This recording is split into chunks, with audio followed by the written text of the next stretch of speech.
چلے اسی تنخواہ میں سے جب بندہ بڑے بیٹے کی شادی کر کے بہو بیاہ کے لے آئے تو پھر بھی کام چلتا ہے، اور جب اس بیٹے کو اللہ بچے عطا کر دے تو اسی گھر میں، اسی آنگن میں، اسی چھت کے نیچے کام چلتا ہے، تو پھر تو مان جانا کہ چلانے والا تو نہیں، چلانے والا کوئی اور ہے۔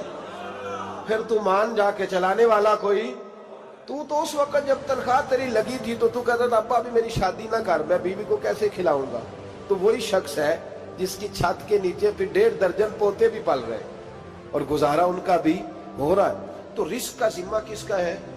اللہ کا، اللہ کا ذمہ۔ اب ہمیں پتہ ہے پہلی بات تو پریشانی اس لیے اتار دینی چاہیے کہ ذمہ ہمارا ہے ہی نہیں۔ اب دوسری بات یہ کہ ذمہ داری کس کی ہے؟ اللہ حکیم بھی ہے اور علیم بھی ہے، حکیم بھی ہے اور جانتا بھی ہے اور اسے پتہ بھی ہے کہ دینا کس طرح ہے۔ اب ہم پتہ کیا کہتے ہیں؟ کہتے ہیں وہ جو بندہ پجاروں میں بیٹھا ہے وہاں اسے نہیں بیٹھنا چاہیے تھا، اور میرا حق تھا۔ تجھے زیادہ پتہ ہے کہ اللہ کو؟ بول کے بتانا کس کو پتہ زیادہ ہے؟ کیوں جی؟ تو آپ اصل ٹینشن پتہ کب لگتی ہے؟ جب بندے کہتے ہیں نہیں وہ پجاروں میری تھی، میرا حق تھا۔ وہ جب گزرتی ہے نا پاس سے مہران کے تو مہران والا ٹینشن بڑی لیتا ہے، حالانکہ اللہ کو زیادہ پتہ ہے کہ وہ حق۔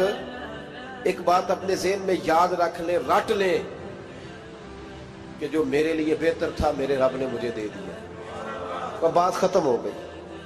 بس وصل اچھا ہے نہ فراق اچھا ہے، یار جس حال میں رکھے وہی حال اچھا ہے۔ بس جو میرے حق میں بہتر تھا میرے رب نے مجھے، مسئلہ یہ ہے کہ تو اس پہ راضی ہونے کو تیار نہیں۔ حضرت علی کرم اللہ تعالیٰ وجہ الکریم نے میرے نبی پاک کی ایک حدیث بیان کی ہے، اور جناب علی جب یہ حدیث بیان کیا کرتے تھے تو حضرت مجاہد فرماتے ہیں یوں لگتا تھا کہ جیسے حضرت علی ہمیں ہر پریشانی سے نکال رہے ہیں۔ مولا علی شیر خدا رضی اللہ تعالیٰ عنہ فرماتے ہیں کہ مجھے میرے نبی پاک صلی اللہ علیہ وسلم نے ایک طریقہ دیا تھا ٹینشن فری ہونے کا۔ آپ فرماتے ہیں مجھے تو بڑا راس آیا ہے، تم بھی اگر کر لو گے تو تمہیں بھی فائدہ دے گا۔ کہا وہ کیا؟ حضرت علی کہنے لگے محبوب علیہ السلام نے فرمایا تھا لوگوں تم اللہ کے دیے ہوئے تھوڑے رزق پہ راضی ہو جاؤ، وہ تمہاری تھوڑی عبادت سے تم سے راضی ہو جایا کرو گے۔ بس تم 2 نفل بھی پڑھو گے تو اللہ راضی ہو جائے گا، تم 1 رکوع بھی سویرے اٹھ کے پڑھو گے تو وہ راضی ہو جائے گا، وہ تمہارے 313 درود شریف سے راضی ہو جائے گا، تم اس کے دیے ہوئے تھوڑے رزق سے راضی ہو جاؤ۔ ٹینشن اس لیے ہوتی ہے کہ ہم راضی نہیں جو اس نے ہمیں دیا ہے۔ وہ حل میں مزید کی جو دوڑ ہے نا، حل میں مزید کی، بے قدرہ کچھ قدر نہ جاتی، کیتی خوب تسلی ہو، دنیا دار پجاری زردے، کتیاں دے گل ٹلی ہو، بک بک روشن اکھیاں تکیو ویک حویلی کلی ہو، تے کوچ نصیر اساں جد کیتی پہ جانی تھر تھلی ہو۔ تو یاد رکھیں یہ جو ہے نا مصیبت کے مال آ کیوں نہیں رہا، وہ سامنے والا پلاٹ میرے گھر کے سامنے ہے گھر کے سامنے، پر رجسٹری میرے نام کیوں نہیں؟ یہ مصیبت سانس نہیں لینے دیتی۔ موٹر سائیکل کھڑی کرتا ہے نا جب آ کے دکان سے روٹی کھانے آتا ہے، دفتر سے گھر آتا ہے، کاروبار سے آتا ہے، تو جہاں موٹر سائیکل کھڑی کرتا ہے وہ ٹینشن بڑی ہے کہ کبھی میری ہو جائے نا یہ والی جگہ، تو میں یہاں بھی بورڈ لگاؤں اپنے نام۔ اس نے مالی پریشانی پیدا کی۔ تو جس حال میں ہے، کیونکہ تو نے اپنا یہ حال خود نہیں بنایا، جس نے بنایا ہے وہ بڑا بہتر جانتا تھا کہ تو اسی حال میں اسے اچھا لگتا ہے۔ تو اسے اسی حال میں، ایک بزرگ تھے تو ان کی طبیعت بڑی علیل ہو گئی، بیمار ہو گئے، تو اللہ نے آزمائش دی تو کیڑے پڑ گئے وجود میں۔ ایک کیڑا یہاں سے کھا رہا تھا، اللہ والے بڑے راضی رہتے ہیں اس کی رضا پہ، تو کیڑا یہاں کھا رہا تھا تو نیچے گر گیا، تو بابا جی نے اٹھا کے پھر وہاں رکھ لیا، کہنے لگے جب اس نے تیری ڈیوٹی مجھے کھانے کی لگائی ہے تو میں اس بات پہ راضی ہوں، تو نیچے کیوں گرتا ہے؟ بس ٹھیک ہے کھا، جب اس نے تجھے ڈیوٹی جو تیری لگائی۔ سالبہ بن عبد الرحمن ایک صحابی تھے، سالبہ غالباً، نبی پاک صلی اللہ علیہ وسلم کی خدمت میں آئے، کہنے لگے یا رسول اللہ صلی اللہ علیہ وسلم غربت بڑی ہے، میرے لیے دعا کریں اللہ زیادہ مال دے۔ تو محبوب صلی اللہ علیہ وسلم نے فرمایا تو جس حال میں اچھا ہے وہ تیرے لیے بہتر ہے، اس میں تو ہے وہی حال تیرے لیے۔ مشکل ہے نا یہ جواب سننا؟ کہتے پیر صاحب فلان جگہ سے تویز آیا، وہاں تو وارے نے آرے ہو گئے، تو آپ کے ہاں؟ تو میں کہتا ہوں یہ تویز دینے والا اگر تویز دے کے امیر بناتا ہے تو پہلے خود کیوں نہیں بنتا؟ یہ خود تو 150 کا تویز بیچ رہا ہے، اپنی بیچارے کی حالت یہ ہے۔ اگر اتنا ہی تویز اس کا چلتا ہوتا تو پہلے 5 پجاروں اس کے دروازے پہ کھڑی ہو۔ عجیب چکر ہے اور عجیب جگہ لوگ الجھ گئے، سمجھتے ہی نہیں بات کو۔ یا رسول اللہ صلی اللہ علیہ وسلم دعا کر دے تو محبوب نے کیا فرمایا؟ فرمایا تو جس حال میں ہے نا وہ حال تیرے لیے بہتر ہے، اسی میں رہ۔ کہ نہیں حضور دعا کرے۔ فرمایا سال بعد تو باز آ جا۔ حضور دعا کرے۔ فرمایا تو باز آ جا۔ 2-3 دفعہ کا ضد کی، محبوب نے فرمایا جا، پھر اللہ تجھے زیادہ پیسے دے گا۔ چند بکریاں خریدی، اتنی برکت ہوئی کہ بکریوں کے ریوڑ بن گئے۔ پھر کچھ بکریاں بیچ کے گائے خرید لی، ان کے بھی ریوڑ ہو۔ پھر کچھ اونٹ اونٹنیاں لے لی، ریوڑ ہی ریوڑ۔ پہلے 5 وقت مسجد میں آتے تھے، اب فجر اور عشاء رہ گئی۔ پھر مال زیادہ ہوا تو مدینے شہر میں کوئی جگہ ہی نہیں، مدینے سے باہر حویلی خریدی، پھر جمعہ ہی رہ گیا۔ جمعے کے جمعے آتے، زکوٰۃ کا حکم آیا۔ میرے نبی کریم علیہ السلام نے حضرت ابو ہریرہ کو بھیجا، فرمایا جا اسے کہہ تیری زکوٰۃ بنتی ہے 2.5%۔ 10 کروڑ روپیہ ہو تو کتنی زکوٰۃ بنتی؟ بھئی 1 کروڑ کی 2.5 لاکھ ہوئی نا، تو 10 کروڑ کی کتنی ہوئی؟ تو بڑی مصیبت ہے جب بینک سے میسج آتا ہے نا کہ 25 لاکھ نکل گیا تیرے اکاؤنٹ سے، بہت بڑی مصیبت، بڑی ٹینشن ہوتی ہے۔ ایک صاحب میرے پاس آئے، ان کی زمین اچانک مہنگی ہو گئی، اچانک پہلے کچھ 15-16 لاکھ کی ایکڑ زمین تھی، پھر وہ کروڑ کی ہو گئی۔ تو میرے پاس آئے، کہنے لگے وہ 10 کروڑ روپے بنتے ہیں تو زکوٰۃ، تو میں نے کہا آپ نے کیا کیا؟ زری زمین پہ عشر آتا ہے، اس پہ زکوٰۃ نہیں آتی، تو آپ نے کیا کیا؟ کہنے لگے وہ کچھ سوسائٹی کے رول کے مطابق میں نے فائلیں وغیرہ لے لی ہیں، اب میں نا کبھی موقع آئے گا تو ان کو بیچوں گا۔ تو میں نے کہا اب تو آپ کا یہ مال ہو گیا بزنس کا، تو اب تو اس پہ زکوٰۃ آئے گی۔ 10 کروڑ پہ جب 25 لاکھ سنا تو کہنے لگے فوراً دینی پڑتی ہے کہ تھوڑی تھوڑی سے بھی کام چل جاتا ہے؟ تو میں ان کا چہرہ دیکھنے لگا، میں نے کہا نہیں وہ تو آپ کو پتہ ہے، ویسے حضرت عمر فرمایا کرتے تھے بانٹ کے نہ دو، کوشش کرو کسی ایک کوئی دو، چلو کسی کا تو کچھ بن جائے، تو ایک کوئی دینی چاہیے۔ کہنے لگے تو مطلب یہ ایسا ہی حکم ہے؟ میں نے کہا آپ کسی اور سے تحقیق کر لیں۔ اب یہ بھائی لیتے وقت نہیں تجھے ٹینشن ہوئی کہ 15 لاکھ کا کروڑ ہو گیا، تو اس وقت کبھی تو نے کہا کہ یا اللہ، تو یہ کیسی سوچ ہے مسلمان؟ کس طرح کا اس کا؟ ہمارے ہاں جب کسی آدمی پہ حالات خراب ہوتے ہیں نا تو سب سے پہلے وہ اس طرح کرتا ہے کہ جو میں کہیں اللہ کے رستے میں دیتا ہوں پہلے اسے بند کروں۔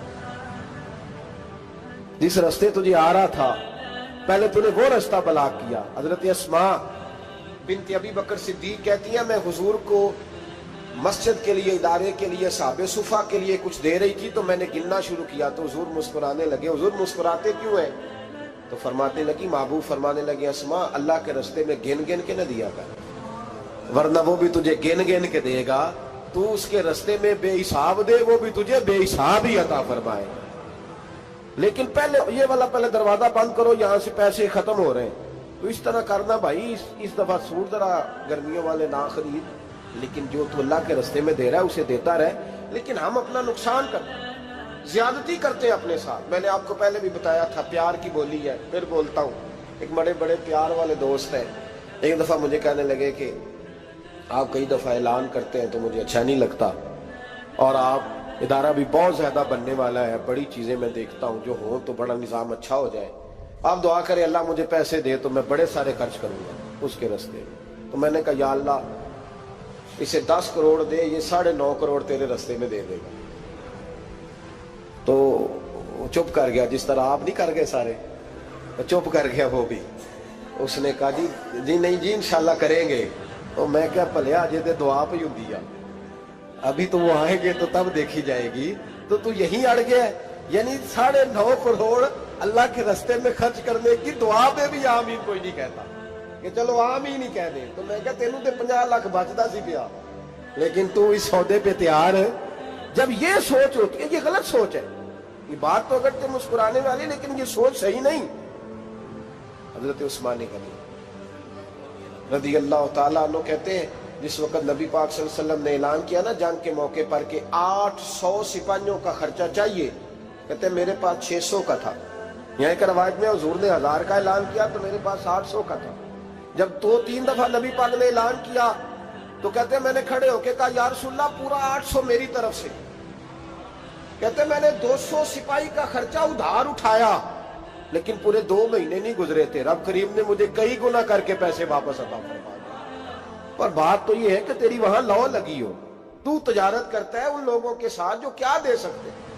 تو سالبہ کے پاس حضور نے پیغام بھیجا، پہلے تو کہا تیرے لیے بہتر نہیں مال، جب اصرار کیا تو اب بڑی برکت ہو گئی، بڑا آیا تو فرمایا زکوٰۃ دے، 2.5% زکوٰۃ ہے۔ اب جب سوچا کہ 5 اونٹوں پہ ایک بکری جائے گی اور بڑا سارا مجھے دینا پڑے گا، اب جب غور کیا تو یہ تو نہ کہا کہ میں نہیں دیتا۔ حضرت ابو ہریرہ سے کہنے لگے نبی کریم علیہ السلام کی خدمت میں عرض کرنا کہ میں خود آؤں گا۔ حضرت ابو ہریرہ نے آ کے عرض کی یا رسول اللہ صلی اللہ تعالی علیہ وسلم، حضور وہ کہتے تھے میں خود آؤں گا، تو کہتے ہیں محبوب نے ٹھنڈی سانس لی، فرمایا اسے کہا تھا کہ تیرے لیے مال بہتر نہیں، اب ہلاک ہو گیا، ہائے افسوس ہلاک ہو گیا۔ ان کو بھی تھوڑی دیر کے بعد احساس ہوا کہ یہ میں نے کیا کیا، نبی پاک کو ہی کہہ دیا نہیں ہے، حضور کو کہہ دیا بعد میں آؤں گا۔ اب دوڑے آئے، عرض کی حضور میں سارا کچھ لے کے آیا ہوں، قبول کر لیں۔ محبوب نے فرمایا گویا بلال حبشی کی خشک کھجور بھی قبول ہے، اور صہیب رومی ایک اٹی باندھ کی لائے تو وہ بھی قبول ہے، اور عمار بن یاسر اور مصعب بن عمیر اگر 2 دینار دے جائیں اور کوئی پرانا جوڑا کسی سپاہی کے لیے چھوڑ جائے تو وہ بھی قبول ہے، لیکن تو اپنا لاکھوں لے کے چلا جا، تیرا کوئی نہیں قبول، معاف کر دے۔ فرمایا جا معاف کیا، پر پیسے لے کے نہ آنا۔ اگلے سال پھر آئے، بندے ہوئے ہاتھ ہیں، محبوبہ میں دولت کا کیا کروں گا، آگ لگانی ہے، قبول کر لیں۔ فرمایا تو لے جا، تیرا نہیں قبول، گرا جو ان کی نگاہ سے وہ سنبھل نہیں سکتا۔ حضور نے وصال ظاہری کیا تو جناب صدیق اکبر کے پاس آئے، لاکھوں کا مال، ابو بکر قبول کر لو، تو جناب صدیق اکبر کہنے لگے اس کا کر لو جس کا نبی نے نہیں کیا، چل جا کوئی نہیں چاہیے۔ حضرت عمر کے زمانے میں قحط پڑ گیا، بارشیں نہیں ہوتی، غلہ نہیں ملتا، حالات خراب ہے، مالی طور پہ بحران آ گیا، غربتیں، مجبوریاں، تکلیفیں، آ کے روئے، عمر میرا قبول کر لو، مجھے معافی تو مل گئی تھی نا۔ فرمایا معافی اپنی جگہ پہ، پر جس کا مصطفیٰ نے قبول نہیں کیا۔ بہت سارے لوگوں کو پتہ ہی نہیں کہ ان کا قبول ہی نہیں ہوا، اور وہ الجھے ہوئے ہیں، انہیں خبر ہی نہیں کہ اصل بات کیا ہے۔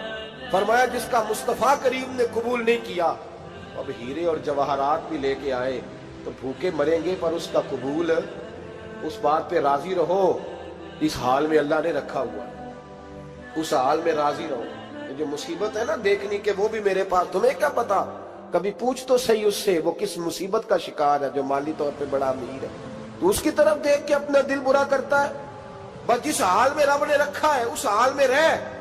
حضرت عثمان غنی کے زمانے میں تو وہ وصال کر گئے، لیکن بھائی تو جس حال میں تیرا رب تجھے رکھتا ہے اس حال میں رہ، تیری مالی پریشانیاں ختم ہو جائیں گی۔ میں نے پہلے بھی شاید آپ کو ایک دفعہ کہا تھا، میں تعلیم سے فارغ ہوا تو میرے ایک استاد اور میرے کچھ دوست کہنے لگے افریقہ آ جائیں آپ، وہاں بہت بڑا ادارہ ہے، اس کو چلائیں، اس کو سنبھالیں۔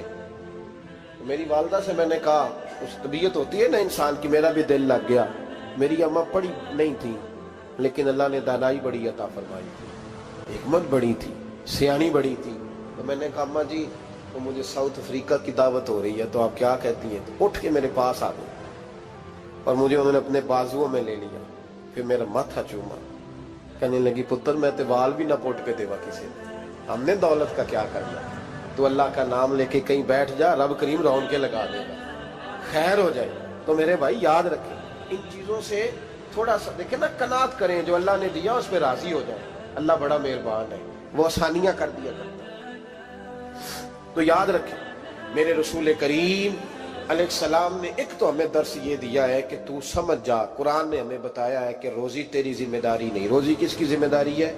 اللہ کی۔ اور دوسری بات یہ کہ جو اللہ نے تمہیں دیا ہے اس پہ تو راضی ہو جا، تیری مالی پریشانیاں ختم ہو جائیں۔ اور پھر حضور صلی اللہ علیہ وسلم نے فرمایا مذہبی طور پر جب دیکھو تو آگے دیکھو، اور دنیاوی طور پر جب دیکھو تو پیچھے دیکھو، پریشانی ختم ہوگی۔ مذہبی طور پر جب دیکھو، جو 5 نمازیں پڑھتا ہے وہ تہجد پڑھنے والے کو دیکھے، اور جو تہجد پڑھتا ہے وہ اشراق چاشت پڑھنے والے کو دیکھے، اور جو بندہ اشراق اور چاشت پڑھتا ہے پھر اس کو دیکھے جو سارا دن مصطفیٰ پہ درود پڑھتا ہے۔